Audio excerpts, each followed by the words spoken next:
नमस्कार दोस्तों, हाजिर हूँ मैं। स्वागत है आपका मेरे इस चैनल में जिसका नाम है animal world with doctor Jahangir. दोस्तों, आज हम चर्चा करेंगे ब्लड बैंक फॉर डॉग्स के बारे में। जी हाँ दोस्तों, आज के समय में इंसानों की तरह डॉग्स के अंदर भी जटिल से जटिल ऑपरेशंस या सर्जरीज होने लगी हैं। तो ऐसी प्रक्रिया में क्या होता है कि कई बार मेजर सर्जरीज के दौरान डॉग्स के अंदर बहुत अधिक मैसिव ब्लड लॉस होने के चांसेस होते हैं, बहुत ज़्यादा ब्लड लॉस होने के चांसेस होते हैं। तो ऐसे में ब्लड लॉस होने की वजह से या फिर डॉग की जो ब्लड प्रोफाइल है उसमें हीमोग्लोबिन की मात्रा सामान्य से कम होने की वजह से अक्सर डॉग्स को ब्लड की आवश्यकता पड़ती है, परंतु ज़रूरत के समय ब्लड उपलब्ध नहीं होता।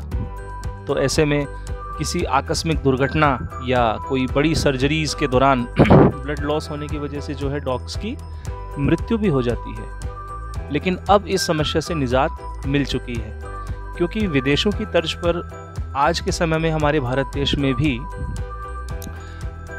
डॉग्स के लिए ब्लड बैंक स्थापित हो चुके हैं। सबसे पहला ब्लड बैंक चेन्नई की मद्रास वेटनरी कॉलेज में स्थित है और दूसरा उत्तर भारत की गुरु अंगद देव पशु ज्ञान विश्वविद्यालय लुधियाना में स्थित है। इन इंस्टीट्यूशंस में बाकायदा जो पेट ऑनर होते हैं उनसे अपील की जाती है कि वे अपने डॉग्स को हमारे इंस्टीट्यूट में लेकर के आएँ, ताकि किसी ज़रूरतमंद डॉग को जो है उनके डॉग के ब्लड को डोनेट किया जा सके, ट्रांसफ़र किया जा सकते और एक ज़िंदगी जो है डॉग की बचाई जा सके। तो दोस्तों, ये जितने भी ये जो इंस्टीट्यूट्स मैंने आपको बताएं, इनमें फुल्ली इक्विप्ड इनका लेबोरेटरी होता है, पूरा स्किल्ड यहाँ पर पर्सन जो हैं वो भी होते हैं। इनके अलावा ब्लड कलेक्शन के लिए और ब्लड डोनेट करने के लिए जितने भी आधुनिक उपकरण चाहिए होते हैं वो भी सारे मौजूद होते हैं। तो पूरी तरीके से ब्लड को कलेक्ट करने के लिए डॉग की जो ब्लड प्रोफाइल है उसको भी चेक किया जाता है। उसके अलावा जितने भी बॉडी ऑर्गन्स के वाइटल्स हैं या कुछ पैरामीटर्स जो डॉक्टर्स को फॉलो करने होते हैं, वो सब चीज़ों की सुविधाएं जो हैं इन इंस्टीट्यूशन में मौजूद हैं।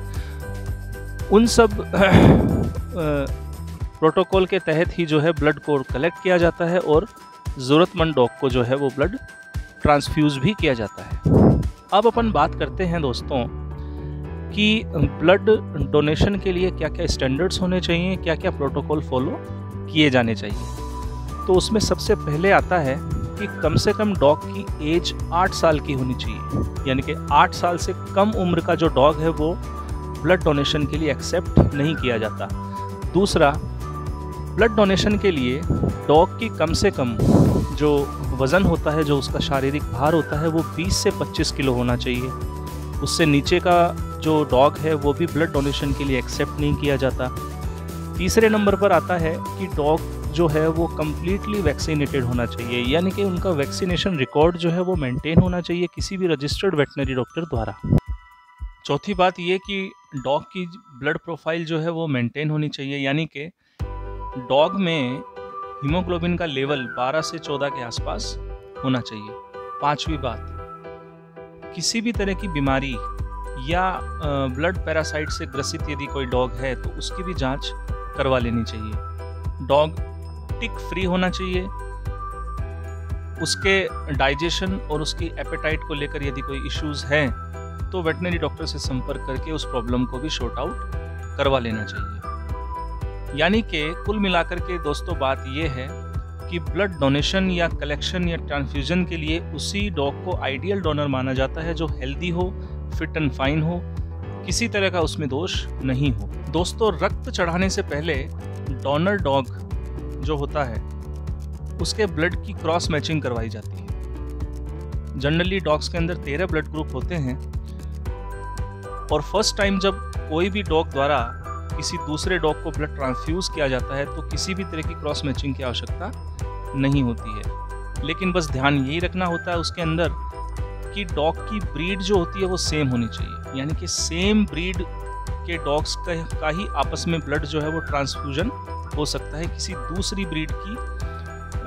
दूसरे ब्रीड के डॉग का जो ब्लड होता है वो किसी अलग ब्रीड के डॉग में ट्रांसफ्यूज नहीं हो सकता। यानी कि फॉर एग्जांपल जैसे लेब्राडोर है, लेब्राडोर के ब्लड को आप जर्मन शेफर्ड में ट्रांसफ्यूज नहीं कर सकते हो और जर्मन शेफर्ड के ब्लड को आप लेब्राडोर में ट्रांसफ़र नहीं कर सकते हो। तो ब्रीड सेम होनी चाहिए, इस बात का विशेष ध्यान रखना है। दूसरी बात, ब्लड डोनेशन के दौरान या ब्लड डोनेशन की आवश्यकता तभी पड़ती है जब हीमोग्लोबिन लेवल जो होता है वो 5 ग्राम से कम हो और उसमें प्लेटलेट्स काउंट 50,000 से कम हो। ब्लड कलेक्शन करने के बाद जो आरबीसीज होती हैं ब्लड की, उसको कम से कम 1 महीने तक प्रिजर्व किया जा सकता है। ब्लड प्लाज्मा को एटलीस्ट 2 ईयर्स तक प्रिजर्व कर सकते हैं। तो दोस्तों, पशु चिकित्सक होने के नाते मैं आप लोगों से अपील करता हूं कि यदि आप पेट ओनर हैं तो आप भी ऐसी संस्थाओं के साथ जुड़ें जहां पर ब्लड को कलेक्ट करने की सुविधा है, जहां पर डॉग्स के लिए ब्लड बैंक बने हुए हैं, ताकि आपके डॉग के द्वारा किसी दूसरे ज़रूरतमंद डॉग की ज़िंदगी को बचाया जा सके। आवश्यकता पड़ने पर उसको खून की आवश्यकता हो तो ऐसे में आपका योगदान जो है वो बहुत ही अधिक महत्वपूर्ण होगा और किसी एक आवश्यक डॉग की ज़िंदगी को भी बचाया जा सकता है। आशा करता हूँ दोस्तों वीडियो आपको पसंद आया है। वीडियो पसंद आया तो इसे लाइक करें, शेयर करें और सब्सक्राइब भी करें। अगले वीडियो में एक नई जानकारी के साथ आपके सामने पुनः उपस्थित होऊंगा। तब तक के लिए सतर्क रहें, सुरक्षित रहें। धन्यवाद।